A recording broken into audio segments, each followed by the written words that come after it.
Everybody, welcome, welcome, welcome. Something you can pray about. I'm going to try to see how long I can preach tonight without gum, but it is here on the table. Just because, no special reason. Why not? Hey, if you have a handout on the cover, it says we're still in this our series on James. We are not. That was just a miscommunication, and it's good fun, right? It's just paper to write on anyway, so it's all good. Tonight and next Thursday, kind of be standalone. It won't be in a series. Matter of fact, next Thursday, my homeboy, Caleb Walden, is going to be preaching. So don't miss next week as well. That's it for an introduction. Let's pray. Jesus, I just need to pray and ask you to do what only you can do, God, that you have already prepared our hearts through this time of worship. And I know that's pleasing to you, God. God, as we celebrate you, as we lift you up, as we praise, as we focus our attention and our hearts on you. And we've made these declarations and these promises of love to you. And so I pray that you would speak to each of us individually, that your Holy Spirit would move and work in us, and that we would come up against you in a way that we haven't, and whether that be uncomfortable or confusing or joyous and with lots of freedom, in whatever way we encounter you tonight. I pray that it would be your way, that you would have your way in our hearts, God, that we would be available and open, me included, me especially, I pray. In your name, Jesus, amen.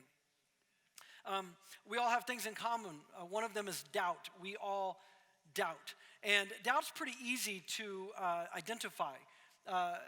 Most doubt either comes from experience, right? Like you see a commercial that promises you if you buy a certain car, that you'll have a certain life, like your life will be better. And you don't have to live very long to where you go, I doubt that. They're not actually trying to sell me a car, they're trying to sell me something different so that I'll buy the car, like our experience, right? Or logic, right? Which is connected to experience. We begin to look at certain things in life, in faith, in whatever, and sometimes it's just logic that makes us go, I don't know. I don't know if I buy that, right? There's all kinds of reasons for doubt, but one of the biggest is fear. And the way I want to look at fear is this idea that the other side of fear is something like belief and hope, which are both very, very dangerous. I think the father of cynicism is probably unfulfilled hope. People that have believed and hoped and held out for, and then they've had them squashed, whether that be in their own interpretation of the experience or in reality. And so it's fear sometimes that we doubt because of our experience or logic, right? We've been up against it at times. And then belief and doubt maybe raise their little heads and we go, nope. And so we allow doubt to take over. Doubt is normal. It's a normal part of being human. I don't care how spiritual you are. All you have to do is look at the life of Jesus. And you have him in Gethsemane. And you have him on the cross, begging God in Gethsemane to let him not go to the cross and crying out. You can tell me he's quoting Psalm 22 all day, that's fine, but he says it in Aramaic, in his own native tongue. My God, why have you forsaken me? He was pointing us back to Psalm 22. I'm cool with that. He was also expressing a very real human emotion of doubt. It's normal. Doubt is normal. Don't feel guilty. My wife one time said to me, she was annoyed by someone. She told me that she felt guilty. Well, actually, she said it as a question, as she often does, as if I'm her therapist. Like, should I feel guilty for being annoyed at so-and-so? And I laughed because I'm arrogant, right? And I struggle with that. And I'm like, what? No, you can't help how you feel. Now, obviously, how we act based on our feelings, that we can help. But you can't help just feeling annoyed at them any more than you need to sneeze, right? And doubt is similar. There's no guilt that needs to be attached to whatever your doubt is, and even from wherever it comes. Actually, doubt can help you see better. Didn't plan it, honestly. Just camp shirt, wore it, thought about it later. I even thought about buttoning up my jacket, but that just seemed too dramatic. Snapping it up, all right. Doubt can help you see better. John chapter 9 is the text and story I want to show you tonight, it is surrounded by doubt. Some of your questions, some that were sent in on Instagram, and you can text them to the Google Voice one right now. I'll do some of them impromptu. Maybe some answers. Maybe I'll ask you questions about your questions. I don't know, but some that were already thrown in were, will I ever get married? How do I know what God is leading me toward when I'm making a decision? How do I know what God is leading me in? And another one similar, how do I distinguish between God speaking to me and moving me and distinguish that between my own thoughts? And so many more. And maybe you've got some. And you know, hey, I'm a pastor. Certainly I have the answer. Oh, I'd hope there'd be some chuckles there. It was meant to be sarcastic. Big idea tonight is this, that when, not if, the most spiritual among you, let me say it again, when you doubt, focus on who, not why or how. Focus on who. John chapter 9 comes after John chapter 8. And in John chapter 8, verse 12, Jesus makes this statement. He says, I am. That's loaded, by the way. But he says more. I am the light of the world. Whoever follows me will never walk in darkness, but will have the light of life. Later in that chapter, he equates himself with being God. Now, he does this in a very Jewish way. He says, before Abraham was born, I am. He equates himself with God. He's not only the light, he's the source of the light. Later in John chapter 14, he'll say, I am the path, the way, the truth, the life, and nobody comes to the Father except through me, the path. And then John chapter 9. Jesus goes beyond words about being light and God, and he illustrates it physically. John chapter 9, verses 1 through 2. It says, as Jesus went along, he saw a man blind from birth. And the disciples ask a question. They say, Lord, who sinned? Was it him or his parents? Who sinned that he was born blind? Now, this was the worldview of the time. These were Jesus's right-hand men, right? The disciples, very good Jewish people, giving us insight that was the normal Jewish worldview. Actually, I think in even the pagan ways, it was the normal worldview that God or the gods punished sin with physical suffering. So they ask, who sinned so that he was born blind? Was it, now check out the question. Was it his parents? I mean, I can kind of consider that, right? But then what do they ask? Was it his sin that he was born blind? Yes, the Jewish worldview believed that you could sin in your mother's womb. So they asked Jesus. Now, it may sound silly to you and I, but the idea of divine karma is alive and well among all kinds of people, including very Orthodox Christians. Questions like, why is this happening? Or not questions, prayers. God, why? Why is this happening to me? What did I do to deserve this? God must be punishing me. I believe that this is highly psychological. That inside the psyche of every single human being, Christian or not, we have this deep insecurity, this deep desire to be loved ultimately. And what I mean by that is whether the person believes in the God of Jesus or not, I believe they were created by him and therefore want to know him, even if that's not put into words or even belief. And this deep insecurity that God doesn't love me, that source doesn't love me.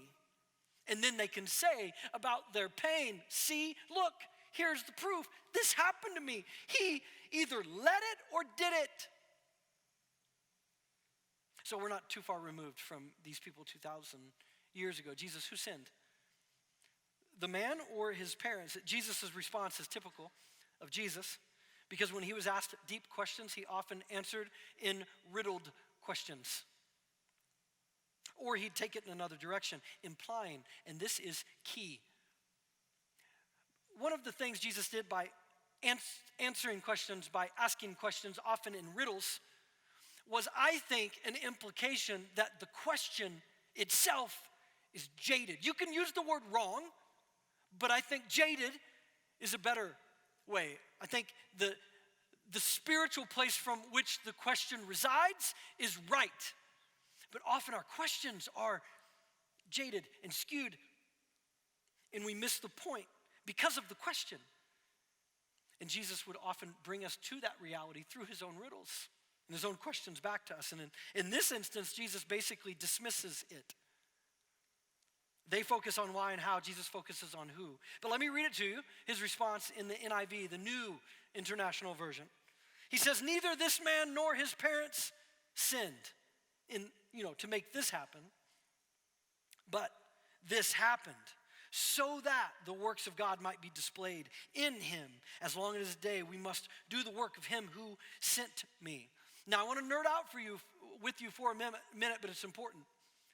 Verse 3 in the NIV, I believe, is lost in translation. This happens a lot. It's just part of the work of translating an ancient text from one language to another.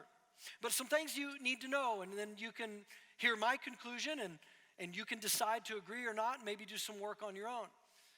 But in this ancient Greek language, there were no punctuations, right? There's no periods, no commas, right? And so when you come along to this phrase in the NIV in verse 3, Jesus says, neither this man nor his parents sinned, but this happened.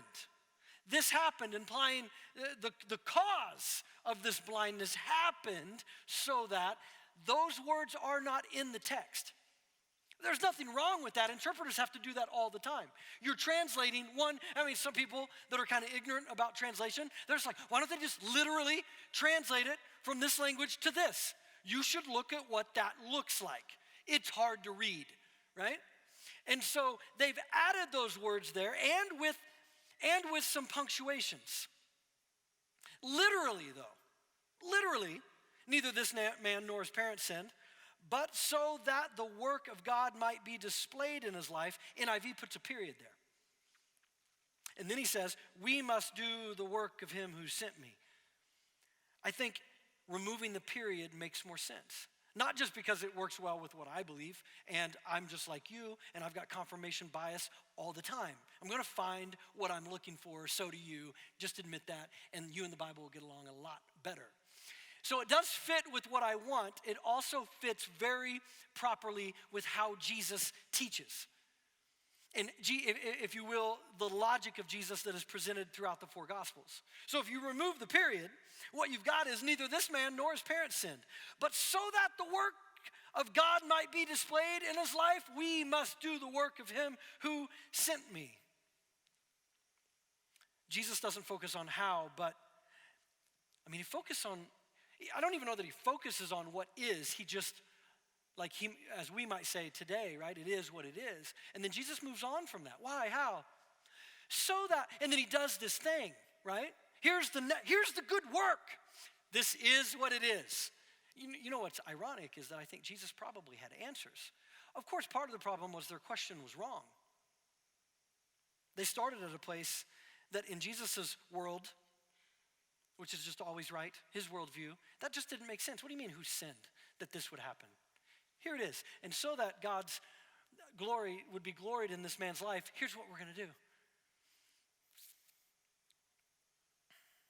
What's the how? What's the why that you're currently focused on? You've been thinking about it now for a while, probably. And if you've got deeply religious friends, and especially, and I'm sorry, you'll just have to take the hit on some of this. But if you have somewhat newer Christian friends, are very zealous for the Lord, or people that have been Christians for a long time, but they've kind of come into this new understanding of the Lord, and they're very zealous. And they don't have to be young, be my age and older. Religious people love to swoop in and answer for you those whys and hows. And to maybe give you 3 steps to change it. Because God never wants you to suffer. So here's the 3 things. Religious people love to swoop in this way, but suffering and doubt is nuanced. And it's deeply personal and individual. And it is layered. And often our questions in the midst of it are jaded. skewed. Who sinned, this man or his parents? There's no answer there from Jesus because the answer was just off. Verse 6, after saying this, Jesus spit on the ground like you do, and he made some mud with his saliva, and he put it in the man's eyes. Now, this seems weird and disjointed, but in the ancient world, it was believed that the saliva held some medicinal value, but especially among holy men and women, their saliva. And I don't think Jesus was superstitious, because there's other times where Jesus heals blind people by saying, go ahead, you can see, right? Like he says something and they see. Same way like people that can't walk, there's times where he's like, hey, pick up your mat and walk. They do it with, he does it with the word. But I think he plays into the belief here. Because if I'm finding what I'm looking for, here's what I found, that Jesus is the source. So he can show them, here's what you guys do a lot, right? And people still go away blind. Watch what happens when I do it. It's not because of my spit. It's because it's me. Anyway, he does this, spits on the man's eyes, right? Mud in his face, and then he says, go, wash in the pool of Siloam. So the man went, right? He's got mud in his eyes, spit. Of course he went and washed, and he came back seeing. And in verse 8, his neighbors and those who had formerly seen him begging asked, isn't this the same man who used to sit and beg? Some claimed that it was him. Others said, no, it only looks like him. How can they not be sure? This was a very small-knit community. You already know. Because you and I have both been guilty of this too.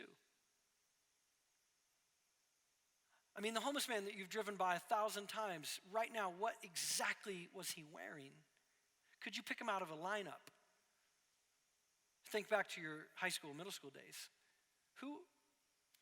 What exactly did the kid look like that sat alone all the time? The kid who barely spoke any English. I mean, we could go on and on. Like, we miss outsiders all the time. So the fact that they're a little confused about this crazy thing, it makes a lot of human sense. But the man himself insisted, I am the man. It's me, it's me, it's me. So they asked, how? How then were your eyes opened? And the man replied, the man they called Jesus. He made some mud, put it on my eyes. They focus on how. This one-time blind man focuses on who with what he says is, and this is his first description of Jesus. There will be more. You should pay attention to this. His first description is the man they call Jesus. At this point, he's never seen Jesus yet. He had mud in his eyes and he was blind. He told me to go to Siloam and wash. I went and washed and then I could see.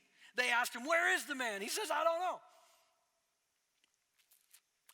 I think about the story when you can get inside of it and just be a little bit ornery.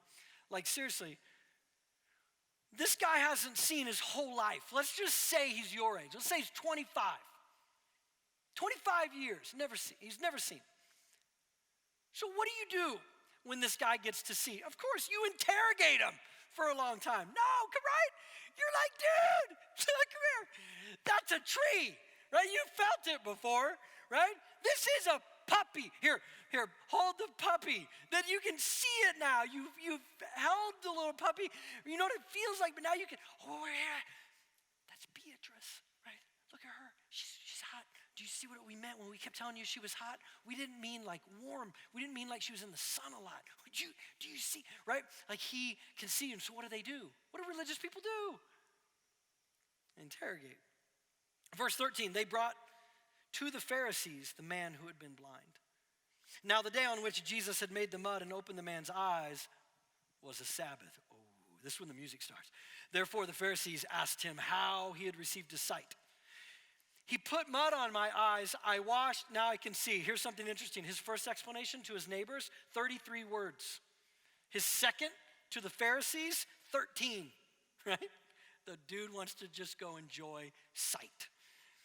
Some of the Pharisees said, this man, Jesus, is not from God, for he does not keep the Sabbath.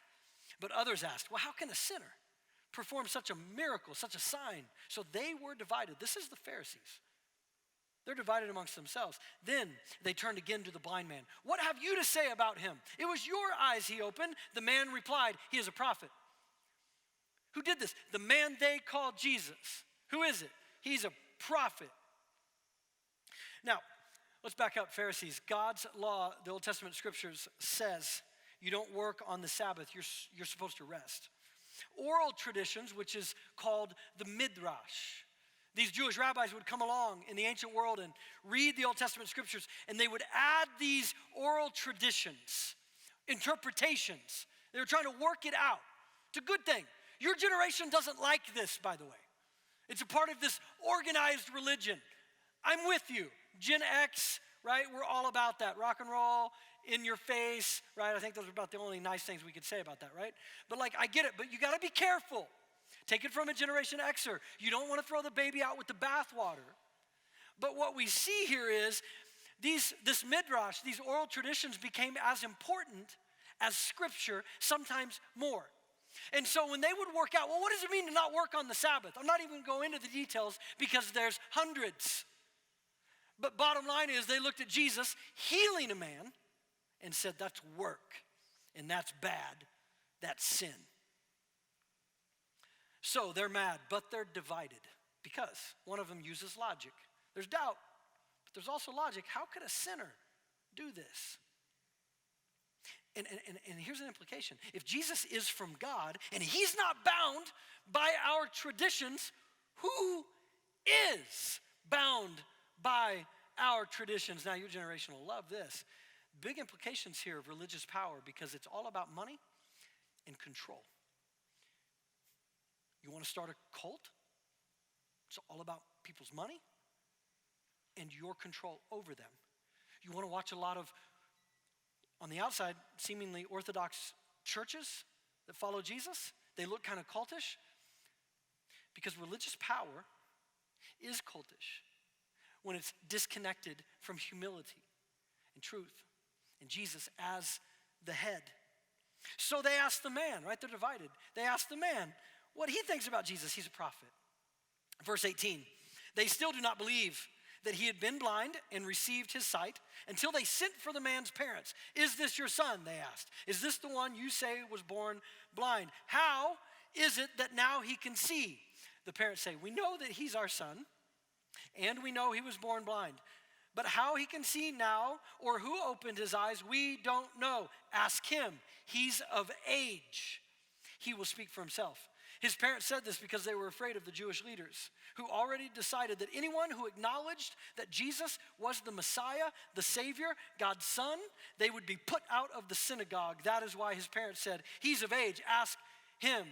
That may seem cowardly, disconnected from the synagogue, but you understand this instinctively too because you're not disconnected from your culture or your friendship circles or your family of origin. And if you've ever been kicked out formally or by implication, that's hard. In an ancient Hebrew world, if you were disassociated from the synagogue, you might as well pack up and leave to a pagan place and roll the dice. Because you've lost all community, all chances of business life, right? Whatever your job was, this was huge. Verse 24, a second time, they summon the man because you're right. I mean, he's of age, ask him. And they say, give glory to God by telling the truth. It's got to be a lie. We know this man is a sinner, Jesus. And basically they're saying, okay, maybe there was a miracle, but give glory for it to God, not this punk sinner, heretic, Jesus. The fact that he was there is just coincidence. I think that's the implication from the Pharisees. We know this man is a sinner. Give glory to God. Something's happened. And the man replied, whether Jesus is a sinner or not, I don't know. One thing I do know. I was blind, but now I see. So they asked him, what did he do to you? How did he do it? How did he open your eyes? And the man said, I've already told you, and you don't listen. 33 words, 13 words, you don't listen. Why do you want to hear it again? Do you want to become his disciples too? Right? Like all the people gather around. Oh my gosh. because that was a big burn. The Pharisees hated Jesus. What happens next is the equivalent of when some of us have lost an argument when we were young or last week and we say, shut up, you're stupid, right? We don't know what to say. We don't have any good logic, right? We've lost the argument clearly, so we let our adrenaline take over. Oh yeah, you're stupid, right? I was terrible at comebacks as a kid, and that was like, there's a lot of value to that, right? In teenage world, and I was terrible. My comebacks were so stupid. So I just started making it funny, like, oh yeah, you're the one. Something smart that would burn you. You know, I'm just so stupid.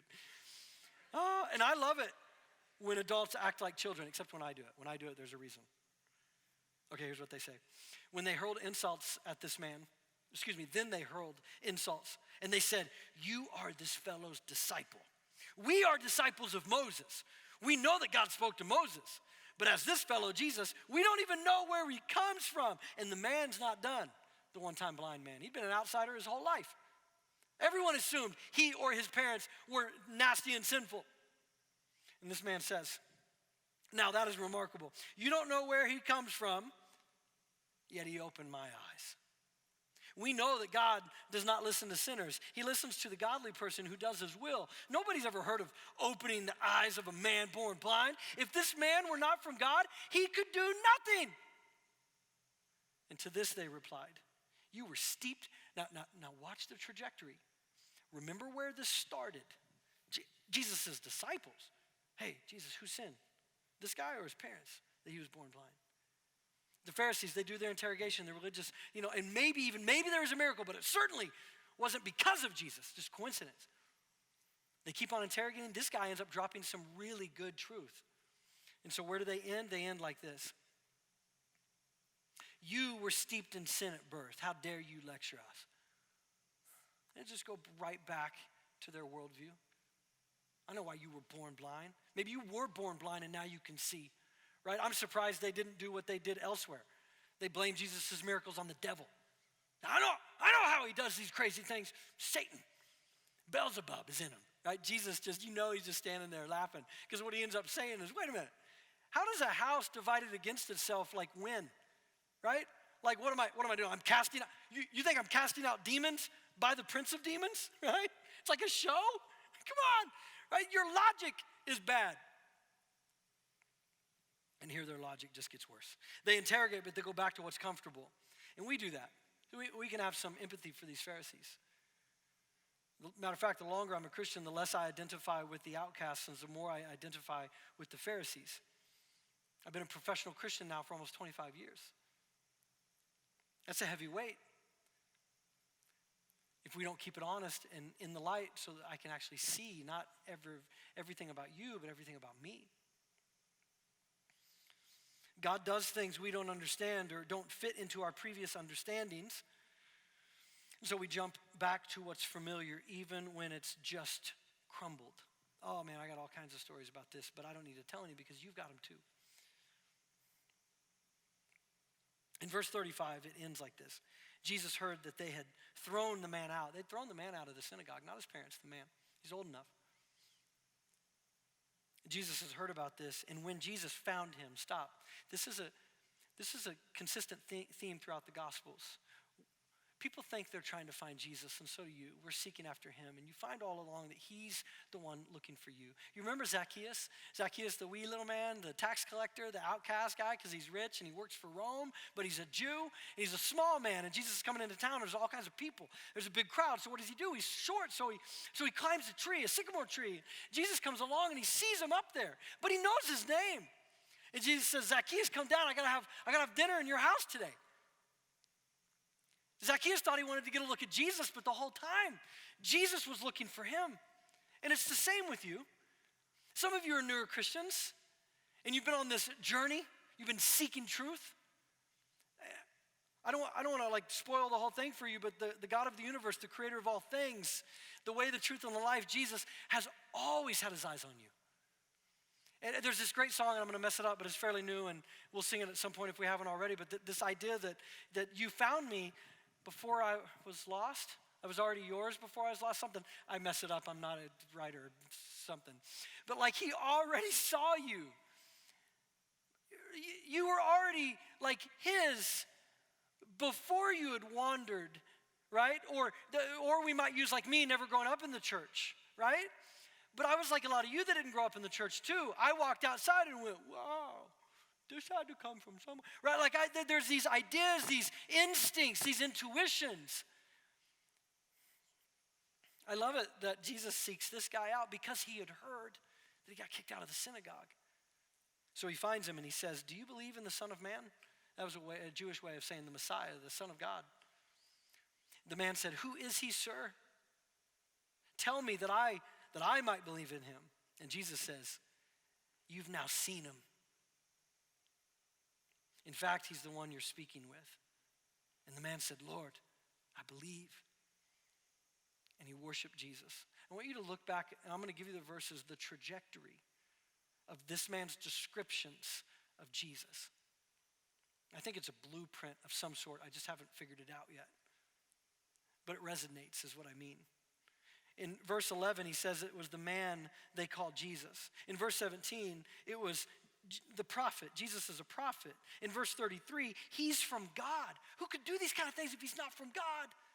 But then in verse 38, eye to eye, the encounter, he's Lord, the one who's worthy of worship. So the takeaways and the way I want to close is the two things I've really already been saying, but I want to say them very clearly. And the first is this: focus on who, not how or why. In John chapter 6, several chapters before this, Jesus had done a miracle, feeding people, hungry people. And then Jesus begins teaching that I am, not the light of the world this time, I am the bread of life. And then he says, unless you eat my flesh and drink my blood, you can have no part of me. Now, those of you that know the Bible, like we understand the symbolism there, right? Communion and all kinds of other things. But Jesus didn't tell them any of that. You know what happened? Hundreds of people said, this is crazy, right? Cannibalism, that's what they heard, right? They're out. They don't ask questions. They just say, this is really hard, we're out. Jesus doesn't stop them. He turns to the 12, his main followers. He says, how about you guys? Will you leave too? And Peter, who's often the spokesperson for the whole group, he doesn't say, no, I get it. You're talking about your body is like bread and your blood. No, Peter never gets it, right? Because he's like the rest of us. And Jesus talks in riddles all the time, right? And so Peter says, where are we going to go, Lord? To whom else shall we go? You have the words of life. In other words, I don't understand the how completely, but I've seen enough to be focused on the who. I want to live God's way. Maybe I can speak for some of you. You want to live God's way. But how will God work out my career? I want to live God's way, but there's this relationship. How's that going to all work out? How can I get out of this problem? I've dug myself into this hole. How? The more you read about Jesus and how he responds to questions, the more you and I can begin to sense his response to our questions. Often he ignores the how questions and he calls us to trust him in the not knowing. One of you asked will I ever get married? I don't know. But if I could try to be a little bit like Jesus, maybe he would say something like, what if you focused as much energy on your current circumstances in life? And instead of will I ever get married, will I become the single person I am destined to become now? Someone asked, how do I know what God is leading me toward when I'm making a decision? Now, this one sounds far more like me than like Jesus, but hopefully there's some connection. But what if God's more interested in how you decide than what you end up deciding? Someone said, how do I distinguish between God speaking and moving in my life and my own thoughts? Some of you have heard me say this one. What if it's both? Isn't that how relationships work? People that have been married for a long time, they'll start to say the same thing at the same time. Well, you don't do that unless you pay attention to each other. I don't care how long you've been married. You can be married for decades and not pay attention and know each other. You can be a Christian for decades and pray prayers and not pay attention to God. But when you do,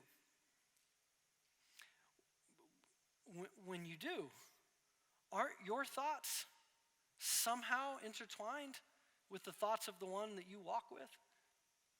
What if they're both? So maybe the question isn't, how do I distinguish between, but how do I get to know him even more? Someone asked, how do you talk to someone with serious doubts about their faith? I thought this was a good one, and I wanted to spend a little more time, but this one has changed for me over the years. And this isn't just for those of you that want to know how to talk to people who have serious doubts about their faith, but maybe this is for some of you who have serious doubts about your faith. If you do have serious doubts, you do not want answers. I know.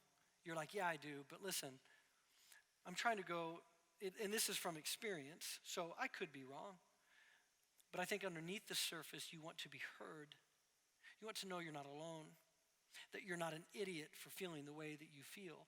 So how do I talk to someone who has serious doubts about their faith? Well, it's changed a lot. I hope I've grown out of some arrogance and into some humility. And I've learned to listen and ask more questions than providing simple answers. C.S. Lewis wrote a little bitty book. You can read it in one setting. I don't care how bad of a reader you are. I read this one night long before kids, and in Missouri when my wife was at a ministry meeting with a group of women. I was in my office, and it's like 60 pages. It's a memoir of C.S. Lewis he wrote called A Grief Observed. C.S. is from England, and he married a woman from America who is a good 20 plus years younger than him. They were pen pals. If you don't know what that is, you can Google it. And they were only married for 4 years, and he only married her at first because she needed an English citizenship. Had never even met her, but agreed to marry her, right? To help her out and her sons from her previous marriage. They fell in love, they got married. They were only married 4 years because she died of cancer. Well, if you know anything about C.S. Lewis, he's written some of the most profound answer books about the Christian faith. Having been an atheist for so long, a professor at some profound English colleges, he wrote a book called The Problem of Pain. He gave his answers to why God allows pain and suffering in the world. Maybe you've heard quotes from it like, pain is God's megaphone to a deaf and dying world. Like he wrote about how God doesn't cause all the pain, but he uses it. That's before he fell in love with Joy. That was her name. And then had to watch her die. And her cancer went into remission and then came back. She died. And he adopted her 2 small boys and raised them by himself with his brother, who he'd lived with his whole life. He was in his 50s when he got married. And there's a lot there, but there's this depiction in a movie that you can watch from the 90s that Anthony Hopkins plays C.S. Lewis. It's called Shadowlands. And after Joy has died, in the movie they only give her one son, but I think it just makes it easier for the screenplay. And the son is up in the attic. It's the attic where there was also a wardrobe. If you know anything about C.S. Lewis's novels, The Chronicles of Narnia, there's a wardrobe. And in one of the scenes, the little boy shakes and opens the wardrobe, and it's a big letdown. It's just a wardrobe. There's no Narnia. And now he's just in an attic that's just an attic after his mom has died. And he loves Jack. That's what he calls C.S. Lewis. And he's not a stranger, but it's something like that. And the boy is just there, and Jack sits down with him, and they talk for a while. And the boy says to Jack, the boy was about 10 or 11, Silas's age. He says, Jack, do you believe in heaven? Jack says, yes, I do. The boy says, I don't believe in heaven. And Jack says, that's okay. And the boy says, I sure would like to see her again. And Jack begins to weep for an uncomfortable amount of time. And then he says, me too. And he grabs the boy and they weep together. And in the book, A Grief Observed, C.S. Lewis ends one of his entries with this line: "The pain I feel now is the happiness I had before. That's the deal. There's no such thing." And before I try to explain that, understand that that's not an answer. And it doesn't still all your doubts. But one thing he's pointing us to, or himself to, is that there is no such thing. You can't experience all the good if you're not willing to risk losing it. And so the pain I have now is the happiness I had before. That's how it works. When I was on the phone with my sister in 2009, right after my dad had died of cancer in my mom's room, I'd left the day before because my mom believed he wouldn't die until I left. And so sure enough, I left, got on a plane, and he died. I was on the phone with my sister, and she's just telling me everything that's happening, and the funeral home people are there, and they're taking my dad out, they're carrying him out. And my sister's crying, and she's saying things about my dad's body and how it looks and stuff. And I said something to her, and it would have, I think if I had a recording of it, it would have sounded angry. And it certainly wasn't her, she's my big sister. But I remember I said to her, I said, her name's Candace, but I call her Candy since I was little, and I'm never going to call her Candace. I can't. But I call her Can, and I said, Can, that's not him. That's just his shell. And it came out almost like anger. And my sister, who's just great, she said, yeah, I know, Dust, but man, it was a good shell for a long time. I learned some things about myself from 2009, and I'm still learning. You see, I've been an answer man for almost 25 years, right? Some of that's personality, some of that's position, whatever. But somewhere along the way after my dad died, I remember being different. Because in that moment, as I look back, my sister was present. I wasn't. I was still grabbing truth, right? To fill the absence. I was going to shove some truth. That's not him. My dad has departed and is with the Lord. It's just a body. Like if I was there and I'm looking at my dad's decrepit, deceased, cancerous, skinny little body, as if I would have just been like, that's not, brother, I'm Christian, I don't care, right? Like I was still trying to grab some truth and like shove it into this hole of absence, right? Instead of like my sister just being present, being there. And sometime after that, I remember being frustrated with something that someone wanted from me, an answer. That through some growing, I just knew there wasn't one, and I tried to just be present. But I think I'd played a different role in this person's life long enough that they were frustrated. And then I was taking that out, well, I mean, not on Amy, but to Amy. Like, man, why do people, what are they, it's almost as if sometimes some people don't see me as human. Right? Like they think I have answers. Like I can just, and so I know this is whiny. I know this is super unattractive and sorry. But Amy said, Dusty, people don't come to you now because you have answers.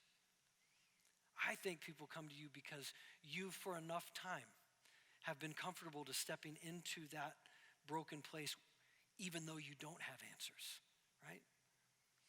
And isn't that what Jesus offers? And isn't that what you want? What if Jesus showed up and said, let me tell you, I got a marker board here, okay? A happened, and then B, and he goes back thousands of years to explain to you why the thing that happened. And then he's done. An hour, it takes him an hour, take us 13 years, right? It takes him an hour. He's done. He puts a period next to it, and then he says, all better? No. Whatever the thing is for you, whatever the pain is for you, it's not better. Because you didn't need an answer. What you need is a person. And that's hairy, right? Because do we not give answers or thoughts? No, I think there's a little bit of both. But the key is to focus on who, not how or why. And here's the last thing, and then we're done. Start with what you see.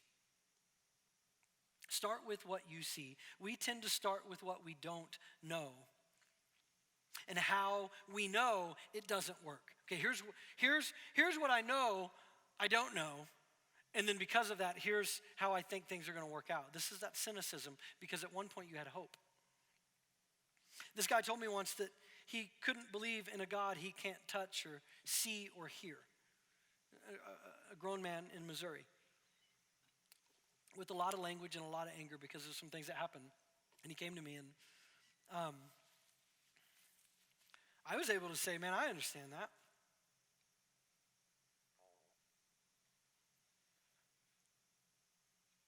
And maybe you've had questions like that, so let me just say it to you instead of like trying to do a skit with this guy I talked to umpteen years ago. For those of you that struggle with a doubt about God because of what you can't see and what you can't touch, I'm not dismissing that, but I have no answers. Instead, I have a question. What do you do with everything that you can see and that you can touch and that you can feel?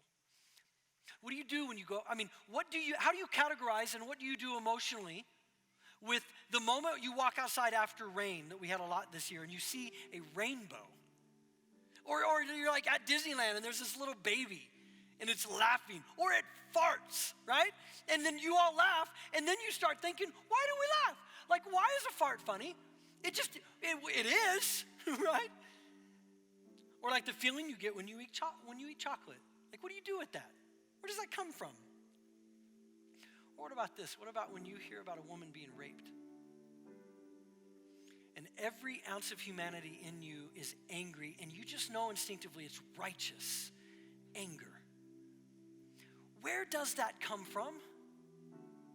C.S. Lewis, to the 13th apostle, he gets quoted about as much, right? He said, how can one call a crooked line crooked unless one has an understanding of what a straight line should look like? Where does your idea of justice come from? Oh, there's so much we don't see and can't touch and can't know, but what about the stuff you can see and touch and know? What if you were to start with that? I love that this story, or what this story teaches Christians about sharing faith, the story of John chapter 9. That you might say, I don't know the Bible enough, and what if they ask me about science or evil or contradictions in the Bible? I don't know, but what if you started with what you can see, with what you do know? This one-time blind man, remember his testimony of what he knew? Who is this man? How did this happen? I used to be blind. The man they called Jesus, the prophet, he was from God, the Lord, he healed me. Now I see. So what's your story about what you have seen in Jesus? What if you started there, even in the midst of your doubts?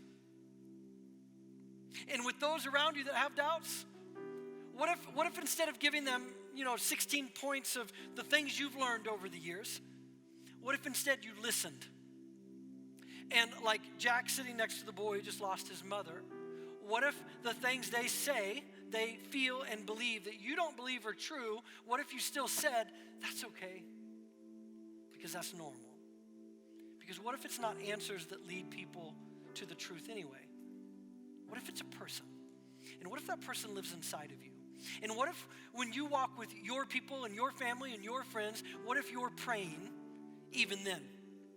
And what if instead of answers, you offer another question so that they can talk and cry more?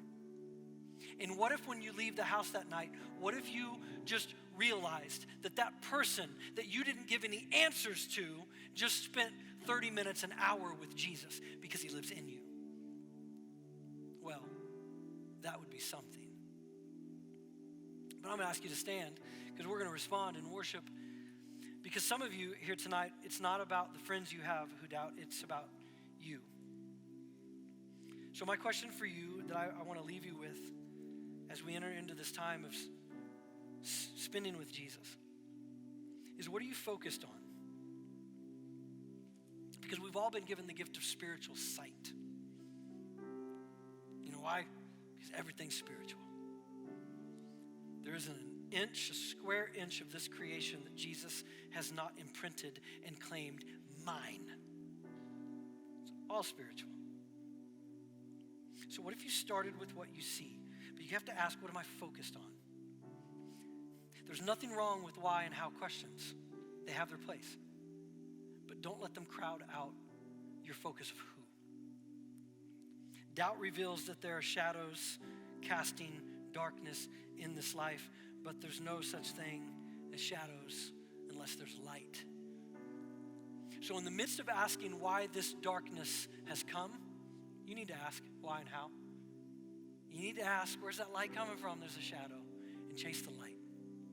Jesus, I pray that in this place as we sing and as we even cry out to you, that we wouldn't so much feel our questions melting away as if we don't care about them, but instead we would sense that you indeed are Emmanuel, God with us. And that God, as we attempt to live in this world, confident of very little except you, that we would be able to offer, at the very least, those that we love who struggle with their doubts, we'd be able to offer them your presence. Because what we are investing and pouring ourselves into is to know you more and more and more. And so God, I pray that you would do what only you could do in this place. And I pray this, Jesus, in your great name.